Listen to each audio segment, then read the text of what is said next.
नाज़रीन, आवाम जिधर जाए उधर से ही मुसीबत नाजिल हो जाती है। ना कोई आवाम का पुरसाने हाल है और ना कोई खैर ख्वाह। अगर कुदरत भी आवाम को रिलीफ देने लगी तो उस पर भी हुक्मरान मुतहर्रिक हो जाते हैं और आवाम की गर्दन दबोच लेते हैं। इस वक्त आवाम को महंगाई की सूरत में सबसे ज़्यादा इशू बिजली के बिल्स का है। एनर्जी के हवाले से आवाम महंगाई की चक्की में मुसलसल पिस रहे हैं। ना पेट्रोल सस्ता है, ना गैस कीमत में कोई रिलीफ है और रहे बिजली के बिल तो उन्होंने आवाम की चीखें निकलवा कर रखती हैं। अब सोलर सिस्टम के ज़रिए आवाम ने सस्ती बिजली बनाई और महंगी बिजली से निजात हासिल की, मगर आवाम की यह खुशी भी हुक्मरानों से हज़म नहीं हो रही। पहले नेट मीटरिंग पर आवाम सोलर से बचने वाली जो बिजली है हुकूमत को देती थी, जिस पर हुकूमत 1 यूनिट के बदले 1 यूनिट ही देती थी, मगर बादज़ा 1 यूनिट की बजाय 3 यूनिट आवाम से लेने लग गई। और अब नेट मीटरिंग में मज़ीद सख्तियाँ किए जाने की हिकमत अमली भी बनाई जा रही है और आवाम से 12 किलोवाट बिजली सोलर से पैदा किए जाने पर 24,000 रुपये टैक्स लेने की समरी भी तैयार कर ली गई है। अगरचे हुकूमत ने टैक्स लगाए जाने की खबरों की तरदीद की है, मगर आवाम में बेचैनी ज़रूर पैदा हो रही है कि पता नहीं हुकूमत से आवाम का सुकून देखा जाता भी है या नहीं। अगर हमारे हमसाए मुल्क भारत की बात करें तो भारतीय वज़ीर आज़म ने 1 करोड़ घरों के लिए सोलर सिस्टम लगाने का ऐलान किया है और दुनिया का सबसे बड़ा सोलर पैनल का सिस्टम भी भारतीय रियासत राजस्थान में मौजूद है। यहाँ से हम अपने हुक्मरानों और तेज़ी से तरक्की करती मईशतों के दरमियान जो तरजीहात है उसका अंदाज़ा लगा सकते हैं कि हमारे यहाँ गरीब आवाम को फ़ायदा पहुँचाने के लिए कोई इक़दामात नहीं उठाए जाते। अब सवाल ये है कि सोलर सिस्टम को इंडोर्स करने वाली हुकूमत उस पर टैक्स लगाकर और नेट मीटरिंग में सख्ती करके और टैक्स लगाने का फैसला करके क्या सोलर सिस्टम की हौसला शिकनी कर रही है? अगर ऐसा है तो इसकी वजह क्या है, इस पर बात करेंगे। हमें ज्वाइन किया है एनर्जी एक्सपर्ट आबिद सुलैरी साहब ने। आबिद सुलैरी साहब, बहुत शुक्रिया आपने वक्त निकाला। मुझे ये बताएं कि हम देख रहे हैं कि ग्रेजुअली जिस मुल्क में वैसे तो सोलर सिस्टम बड़े आसानी से दस्तयाब भी होने चाहिए थे और कम कीमत पे मुयसर भी होने चाहिए थे, जहां आपके यहाँ पर जो दिन का ड्यूरेशन है वो बहुत ज़्यादा होता है, गर्मी का ड्यूरेशन बहुत ज़्यादा होता है, ऐसे मुल्क में मुसलसल जो सोलर पैनल्स हैं उनकी कीमतों में इजाफा हो रहा है। जी शुक्रिया। पहले तो हुकूमती व्यू पॉइंट देख लेते हैं। जो 2 पॉइंट्स जो इस वक्त हुकूमत के सामने हैं, एक है कैपेसिटी पेमेंट चार्जेस का कि जो IPPs लगाए गए उस वक्त उनके साथ नेगोशिएशन चूँकि दुरुस्त नहीं थी। डॉलर्स में एक तो टैरिफ रखा गया और वो जो टेक और पे की पॉलिसी है या आप उनसे बिजली खरीदें या उनको अदायगियाँ करें, और चूँकि हम उनसे बिजली नहीं खरीद रहे और अदायगियाँ नहीं कर रहे तो वो एनर्जी सर्कुलर डेट में इजाफे का बायस बनता है। तो एक तो हुकूमत के जो है सरदर्दी वो ये है कि जितनी ज़्यादा ऑफ ग्रिड कंजम्पशन होगी बिजली की उतना ही ज़्यादा कैपेसिटी पेमेंट चार्जेस बढ़ेंगे। और दूसरा, जब ये कैपेसिटी पेमेंट चार्जेस बढ़ेंगे तो उनको कहीं ना कहीं पे तो पार्क होना है। तो ये फिर उन कंज्यूमर्स पे शिफ्ट हो रहे हैं जो हर महीने आपने देखते हैं कि बिजली का बिल जो बढ़ रहा है, जो कि सोलर पैनल नहीं लगा सकते और स्पेशली छोटे घर यहाँ पे के कवर्ड एरिया ही इतना नहीं या उनके पास इतनी सख्त नहीं कि वो सोलर पे शिफ्ट हो सकें। लेकिन ये कोई डिफेंस या जवाब नहीं बनता कि हम मुल्क में रिन्यूएबल एनर्जी जो है उसको डिस्करेज करें।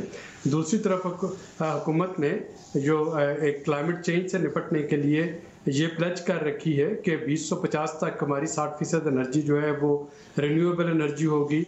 ये एक साफ शफाफ एनर्जी है फॉसिल फ्यूल की निस्बत, जिस पे के कार्बन एमिशन भी कम होते हैं और पूरी दुनिया अब ग्रेजुअली इसी पे शिफ्ट हो रही है, खा वो पेट्रोल पैदा करने वाले ममालिक हों, ऑयल पैदा करने वाले, या वो हमारे जैसे नेट इम्पोर्टर्स जो हैं वो हो। अब जो मेरा ख्याल है जो प्रपोजल जो इस वक्त अंडर डिस्कशन है, गो के एनर्जी मिनिस्ट्री आने वाले दिनों में ज़्यादा बेहतर बता सकती है कि अब 5 यूनिट लेके 1 यूनिट जो है वो दिया जाएगा। पहले ये 1 यूनिट के बदले 1 यूनिट था, फिर ये 3 यूनिट के बदले 1 यूनिट हुआ और अब ये गालबन 5 यूनिट तक चला जाएगा। और इस पे भी जो ड्यूरेशन है, जो इसका तीसरा जो टेक्निकल एस्पेक्ट है वो ये है कि सारा दिन चूंकि ग्रिड से जो है बिजली नहीं, लेकिन डिमांड नहीं होती। एक यूनिट के बदले यूनिट की तादाद ज़्यादा कर देना, फिर हम देख रहे हैं कि 24,000 रुपये टैक्स लिया जाए और फिर जो 12 किलोवाट है उस पर जो सोलर बिजली पैदा कर रहा है उस पर ये टैक्स की ज़्यादती, फिर आवाम को एक्चुअली ये कम कीमत पे मुयसर भी नहीं है। آپ کیا سمجھتے ہیں کہ پالیسی میکرز جو ہیں وہ کیا what they are up to، وہ سوچ کیا رہے ہیں پالیسی بناتے ہوئے؟ کیونکہ اب تو ملک میں بہت زیادہ کرائسس پیدا ہونے والا ہے، گرمیاں تو بھی شروع ہوئی ہیں۔ ہمارے ہاں وہ پالیسی میکنگ سائلوز میں ہے، اس پہ ایک whole of government whole of policy approach نہیں دی جاتی۔ تو میرا خیال ہے کہ جو ہے غلط پالیسی تھی اس وقت آئی پی پیز کے ساتھ جو 40 معاہدے سائن ہوئے، اس کو شاید ایک اور غلط پالیسی کے ذریعے درست کرنے کی کوشش کی جا رہی ہے، جو کہ ایک لوز لوز سچویشن ہوگی۔ ان دا لانگ رن ہمیں سولر پہ ہی جانا اور سولر کو ہمیں پروموٹ کرنا چاہیے۔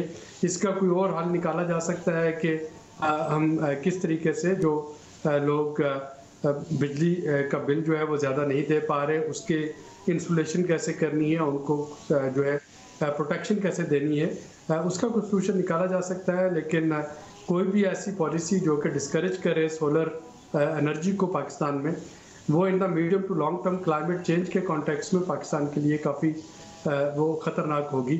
اور یہ ایگزیکٹلی وہی چیز ہم کر رہے ہیں جس میں پورے ملک کو پہلے ہم نے سی این جی گاڑیوں پہ لگا دیا، ہر ایک نے جو تھا جو افورڈ کر سکتا تھا اپنی گاڑی جو ہے وہ سی این جی کٹ اس میں فٹ کروا لی، اور 10 سال کے بعد ہم نے دیکھا کہ ہم اس چیز کو ایسے انٹرپریٹ کر رہے ہیں کہ آئی پی پیز کے ساتھ چونکہ ہمارا معاہدہ ہے رننگ میں اور ہم ان کے ساتھ کر بیٹھے ہیں، اور پھر وہ کمپنیز ہمیں ماشاءاللہ سے بہت مہنگی بھی پڑ رہی ہیں، سفید ہاتھی بن چکا ہے کیپیسٹی چارجز اور یہ دیگر چیزیں، اور وہ عوام کی جیب سے جا رہی ہیں۔ تو اس کی مد میں ہم یہ سمجھ رہے ہیں کہ ہم جو سولر سسٹم پہ ایک شفٹ چاہ رہے تھے، کیونکہ ہمارے ساتھ ہمسائے ملک نے اس پہ بہت کام کر لیا، بلکہ پوری دنیا میں بہت زیادہ کام ہو چکا ہے ماں سوائے پاکستان کے، تو ہم اس کیپیسٹی کے اندر ابھی اس پہ پراپر طرح سے شفٹ نہیں کر سکتے۔ تو اس کا تو صاف صاف مطلب یہ ہوا سلیح صاحب کہ پھر جو ایک عام بندہ ہے جو 55-60 ہزار یا 70 ہزار اب کی بار بل نہیں دے سکتا بجلی کا، کیونکہ اس کی تنخواہ بڑی کم ہے، تو وہ سوچے بھی نہ کہ اس کو سولر سسٹم سے لگانے سے، پینل لگانے سے کوئی فائدہ ہوگا، کیونکہ وہ بھی مسئلہ ہے۔ بظاہر ایسے لگ رہا جو کہ جیسے کہ میں پہلے کہا کہ ایک فالٹی پالیسی ہے، اس کی ایک ٹیکنیکل ریزن بھی ہے پیسوں کے علاوہ۔ وہ ٹیکنیکل ریزن یہ ہے کہ وہ گریڈ یہاں پہ کہ بہت زیادہ سولر پینل لگے ہیں، سارا دن تو وہاں سے الیکٹریسٹی کی ڈیمانڈ نہیں ہوتی، بلکہ وہاں پہ بجلی جاری ہوتی ہے۔ رات کو جب سورج نہیں ہوتا تو ایک دم سے جھٹکا لگتا ہے اور پھر وہ بجلی کی ڈیمانڈ بڑھ جاتی ہے۔